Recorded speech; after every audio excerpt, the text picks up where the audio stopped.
Welkom by Ennie Sport. Suid-Afrika het gemengde welslaabal in gister se eerste skof van die Dakar tydren in Argentinië.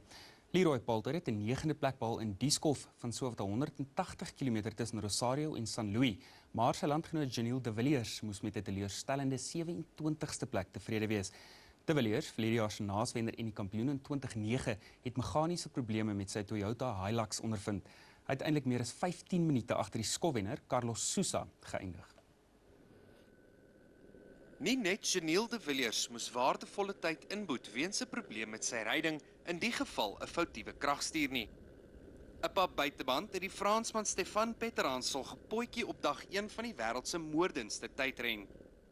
Peterhansel, die gunsteling om sy 2013 kroon in die voertuigafdeling te behou, het die skof in die 6de plek voltooi, bykans 4,5 minute agter die vroeë voorloper Carlos Sousa.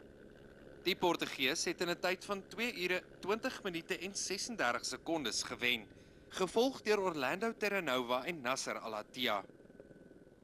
In die motorfietsafdeling het Joan Barrera op sy Honda 37 sekondes voor sy mede-Spanjaard Marc Coma oor die eindstreep gejaag. Cyril Deprez van Frankryk, 'n 5-malige wenner en die verdedigende kampioen, het die skof 1 minuut en 40 sekondes stadiger as die voorloper klaargemaak en is voorlopig derde. Rian van die Kerk in die 27ste plek is die voorste Suid-Afrikaner meer as 11 minute agter Barrera. Die tweede skof, 'n kneuwel van meer as 400 km tussen San Luis en San Rafael, maak later vanaand klaar.